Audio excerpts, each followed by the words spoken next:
Now, looking at this doc all the way through, I can't sit there and defend Diddy 100%. Diddy is a wicked nigga, right? You know, I did see the bruises and stuff on Cassie. I do believe that, you know, they was in physical had a physical abusive relationship. You know, I'm not agreeing with him putting his hands on her, even outside. Forget the CNN video. You know, there's enough encounters where people seen them fighting, whatever. You know what I'm saying? And I'm not gonna give him a pass because of drugs. Because there was a lot of drugs showing in the documentary. I do believe he was getting high. You know what I'm saying? Um, I do believe that people may have had spiked drinks and things of that nature because of Gene Squill letting it be known that he was uh, aware that drinks was being spiked, and he still kept his job there. And that's what I'm talking about. He was law enforcement, knew that drinks was being spiked, and didn't report it. He was law enforcement, knew drinks was being spiked, and still continued to work there. Why? Because niggas don't want to give up the lifestyle.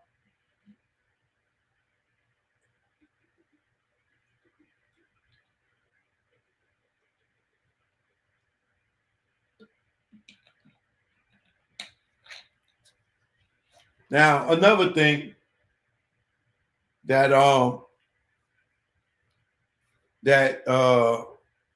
took place in the documentary was the dude Little Rod, right? Now, Little Rod is a person, unlike myself, right? Once I would have seen the weird behavior, I would have been out. I'm sorry. I would have been out. I don't care about making history. I don't care about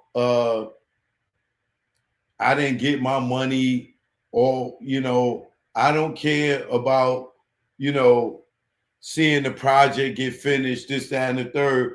And these are all the excuses that he made to why he stayed around, right? Now, I believe a good portion of what Little Rod said. Like Diddy showing him porn videos of white men, having gay sex. And he's telling him the key to success is this is the stuff that you got to do, right? Because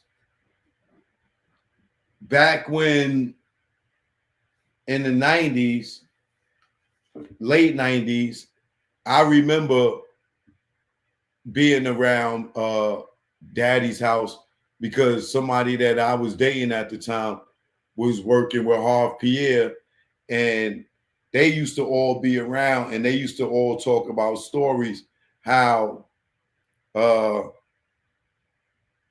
ain't gonna throw the nigga under the bus, but the rapper that had the dildo in his bathroom, how allegedly they would sleep with white men, and this is where how they was getting so much money, right?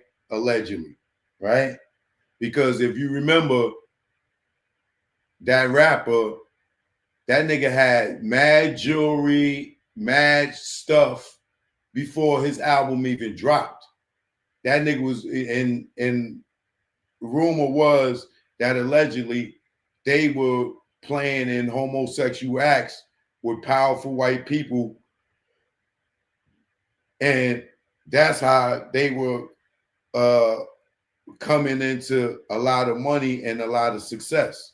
So when I heard Little Rod say that in the doc, that, you know, sleeping with these white men was the key to success, I believe him.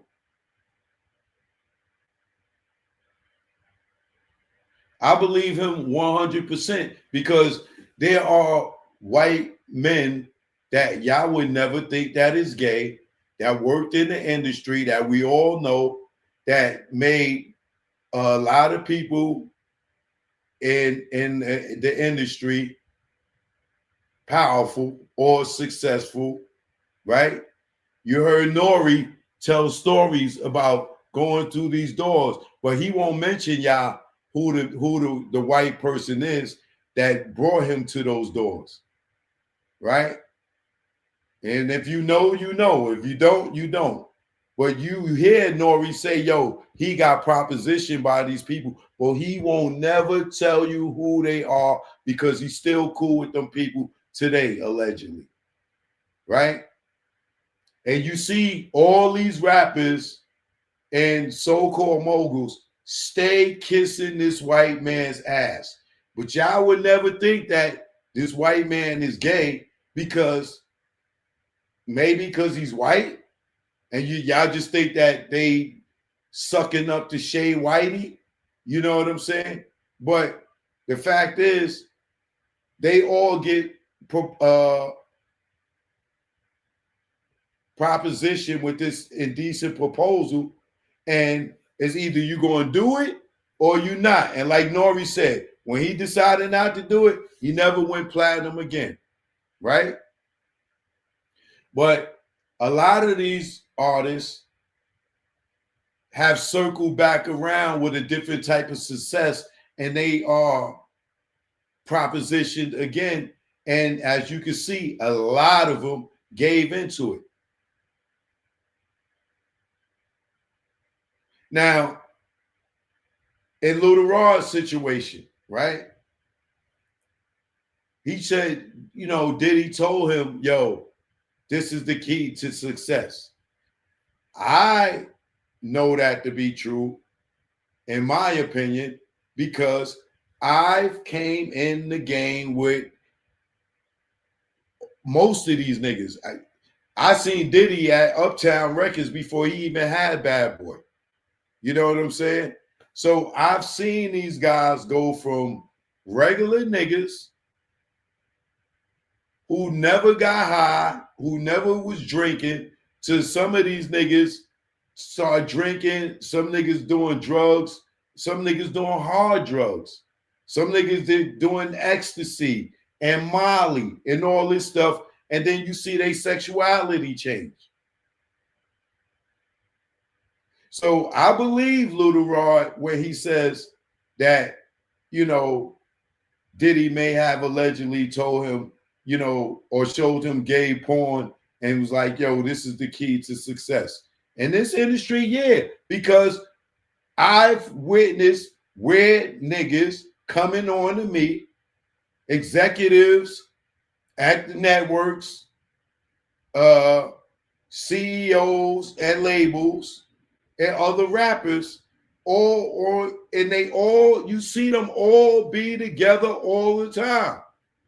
Now, some of these dudes are married, some of them got kids, and y'all would never believe it. That's why I don't even sit here and name names no more, because you can't tell niggas that they ain't living nothing, or you can't tell niggas that ain't got a third eye nothing. So I don't even waste my time trying to convince nobody that 85% of these niggas that's successful are moles. I ain't even got no time to be trying to convince nobody or nothing. If you believe it, you believe it. If you don't, you don't. I just know to stay the F away from niggas and just be happy with what I get. I lost the appetite for being a multi-millionaire or being a billionaire because I know what comes with it. And unless I could just hit me a lick doing what I'm doing, I'm fine. I don't need to be hanging around any of these goddamn weird niggas. Because most, like I said, 85% of them have succumbed to it.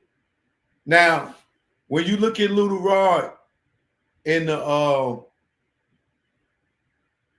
documentary, he says, you know, he wasn't the type of nigga that was getting high and all that stuff, but at times he found himself drugged, right? And sometimes he will wake up and don't even remember what happened. Sometimes he wake up and it'd be all types of people in the room. He said sometimes he woke up, Diddy was in the bed with him. And he will wake up sore, allegedly. Right? Now, is it possible? When I think about what Gene Squill says about how the drinks were being spiked and this, that, and the third. Yeah, I believe him that it could be true to that. I could believe that allegedly he woke up and Diddy in the bed with him. It's embarrassing to say it, but I could believe him.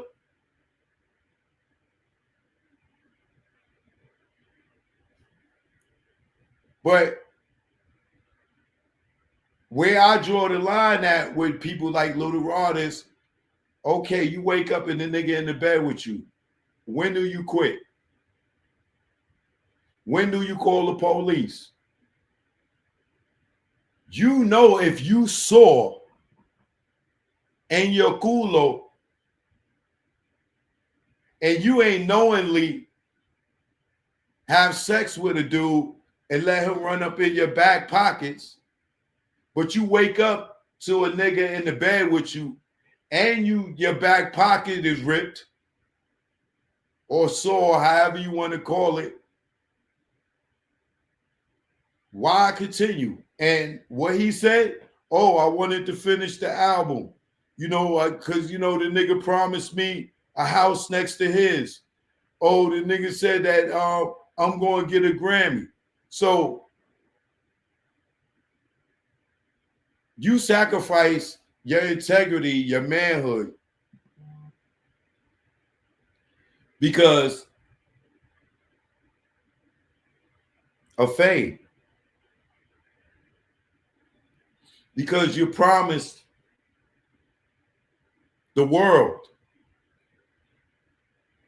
You love being amongst the elite, the yachts, going to different places. So you wake up and allegedly another man is in the bed with you and your Boonkey is hurting. And you stay there. How am I, me personally, how am I to feel sorry for you when you didn't take action right then? And I'm not doubting that could have happened, right? But where's your action? Why you ain't bust this nigga in his head while he was sleeping there? You know you was touched. But you worried about the project. You worried about feeding your kids and all this other stuff that he said. That part, I just don't get. You worried about making history and making money.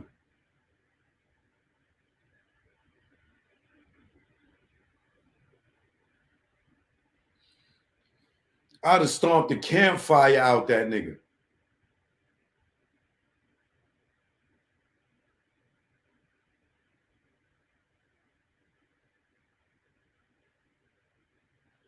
Same thing with Cassie.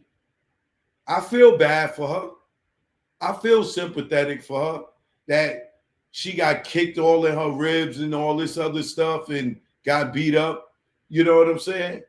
But how many ass whippings do you take before you call the police? How many ass whippings do you take before you go to and before you leave them?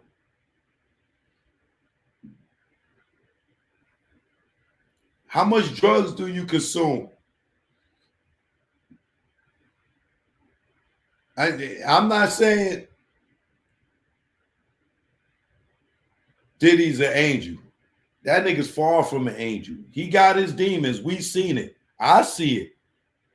You know, and I believe a lot of the stuff that these people are saying. And I'm sympathetic to them until a certain point. Is at that point is how much do you consume? How much do you take before you walk away? If many of these people would have put Diddy in jail years ago, it may not be the next person. But if you keep letting him get away with all this different stuff, right? Then there's going to be another victim. And everybody wants to seem to me, everybody cares more about the fame and the money than their own well-being. Which is crazy to me.